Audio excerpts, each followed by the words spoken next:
Question is, prove that the area of an equilateral triangle described on one side of a square is equal to the half the area of the equilateral triangle described on one of its diagonal. Question है, यहाँ पे एक A B C D square given है, right? उसकी A B side पे एक equilateral triangle describe है ए B P, right?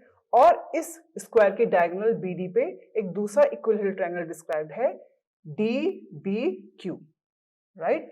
अब ये ए बी पी क्या है? एक इक्विलेटरल ट्रायंगल है, क्योंकि ए बी की लेंथ ए है तो यानी ए पी और बी पी क्या होंगे? ए होंगे। अब इस स्क्वायर में जो डायगोनल बी डी है, यहाँ पे देखिए इस स्क्वायर में यहाँ पे 90 डिग्री का एंगल फॉर्म हो रहा है, तो ए बी डी एक क्या है? राइट एंगल ट्रायंगल है। तो यहाँ पे अगर हम पाइथागोरस थ्योरम अप्लाई करेंगे तो बी डी की लेंथ क्या निकलेगी? a√2। क्यों? यहाँ पे ये a है, ये a है, तो B D is equal to हो जाएगा √a² प्लस a², वहां से आपकी वैल्यू निकलेगी a√2। अब अगर इस डायगोनल बी डी जिसपे कि ये फॉर्म है, ये ट्रायंगल डी बी क्यू, ये क्या है? इक्विलेटरल ट्रायंगल है। अगर इसकी एक साइड a√2 है तो इसकी बाकी साइड बी क्यू और डी क्यू ये भी क्या होंगी? a√2 होंगी। हमको प्रूफ करना है कि area of A B P is equal to half of area of D B Q. तो उसको सबसे पहले प्रूफ करने के लिए दोनों ट्रायंगल्स को हम क्या प्रूफ करेंगे? सिमिलर प्रूफ करेंगे। तो इस तरह से इसको करेंगे। इन ट्रायंगल ए बी पी, सबसे पहले तो हम मान लेते हैं let the side of square A B C D be a, हमने इसको क्या मान लिया है? ए मान लिया है। So that diagonal B D is equal to, B D इस ट्रायंगल के लिए क्या है? हाइपोटेनस है, तो इसका स्क्वायर इज इक्वल टू क्या हो जाएगा? A B square plus A D square, या B D is equal to root of A B square plus A D square, तो जाएगा under root A B square plus A D square. अब क्योंकि ए B और A D दोनों ही square के side से, तो जाएगा A square plus A square under root के अंदर, यहाँ से twice of A square under root, तो ए रूट से बाहर आएगा और √2 यहाँ पे बच जाएगा। तो डायगोनल बी डी की लेंथ क्या है? a√2। अब देखिए triangle, in triangle A B C, sorry in triangle A B P and triangle दूसरा क्या है? D B Q. इन दोनों ट्रायंगल्स में देखिए एंगल डी क्यू बी किसके इक्वल है? एंगल ए पी बी के इक्वल है, ए पी बी के इक्वल। क्यों? क्योंकि किसी भी इक्विलेटरल ट्रायंगल में तीनों एंगल्स क्या होते हैं? 60 डिग्री होते हैं, तो ये भी 60 और ये भी 60, बोथ 60 डिग्री। दूसरा angle B D Q, angle B D Q is equal to angle A D P, ये भी क्यों होंगे इक्वल?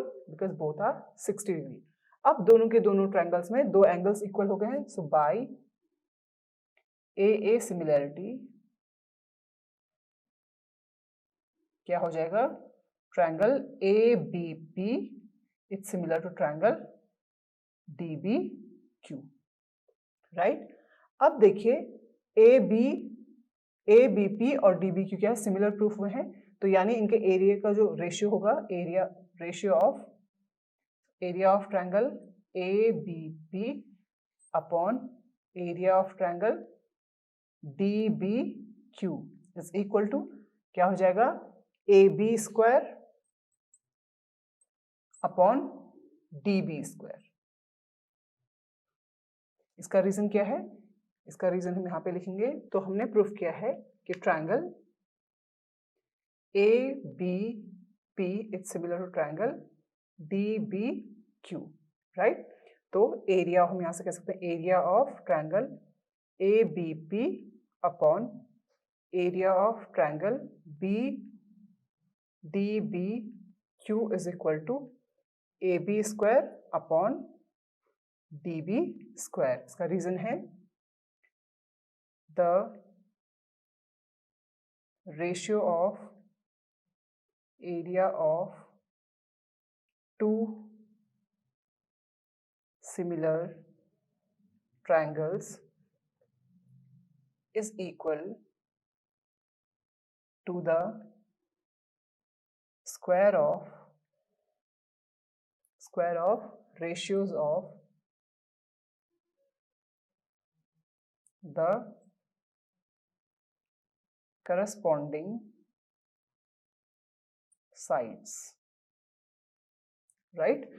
तो अब देखिए ए बी और डी बी की वैल्यूज पुट करेंगे तो area of triangle A B P upon area of triangle D B Q is equal to A B की वैल्यू कितनी है, ये है ए, और डी बी की वैल्यू है a√2 इसका होल स्क्वायर। तो यहाँ से a से कैंसिल हो जाएगा तो जाएगा 1/√2, ये जाएगा 1/√2 स्क्वायर, और वी कैन से 1/2। इसका वैल्यू है 1/2, तो हम कह सकते हैं area of triangle A B P is equal to, ये जो है area of D B Q यहाँ अपॉन में है, तो ये राइट हैंड साइड जाके मल्टीप्लिकेशन में जाएगा, तो area of triangle D B Q. हमको यही प्रूफ करना था कि area of A B P is equal to half of area of triangle D B Q. तो ये यहाँ पे क्वेश्चन प्रूफ हो गया है। तो इस क्वेश्चन को करने के लिए सबसे पहले हमने क्या अज्यूम किया कि जो ये स्क्वायर है उसकी साइड क्या है, ए है, तो डायगोनल क्या होगी a√2। तो ए बी पे जो बनने वाला ट्रायंगल है ए बी पी, उसकी तीनों साइड्स क्या हो जाएंगी ए एंड ए, करेक्ट। और उसी तरह से बी डी पे जो फॉर्म होने वाला आपका जो इक्विलेटरल ट्रायंगल है उसकी साइड्स हो जाएंगी a√2। अब दोनों ट्रायंगल्स को हम क्या प्रूफ करेंगे, सिमिलर प्रूफ करेंगे। सिमिलर प्रूफ करने के बाद हमको पता है कि दोनों का एरिया का जो रेशियो होता है वो क्या होता है, करस्पॉन्डिंग साइड्स के जो रेशियो होता है उसके स्क्वायर के इक्वल होता है। तो यहाँ से क्या आया, area of triangle A B P upon area of triangle D B Q is equal to A B square upon D B square. अब ए बी और डी बी की वैल्यू हमको ए की फॉर्म में पता है, तो हमने ये वैल्यूज पुट कर दी। A is equal to A B is equal to A and D B is equal to a√2। ये वैल्यूज पुट करने से हमारे पास आंसर आया कि area of triangle A B P upon area of triangle D B Q is equal to 1/2। अब ये D B Q यहाँ पे अपॉन में है लेफ्ट साइड में, जब हम इसको राइट हैंड साइड में लेके जाएंगे तो हमारे पास आंसर आएगा area of triangle A B P is equal to half into area of triangle D B Q, और यही हमको यहाँ पे प्रूफ करना था।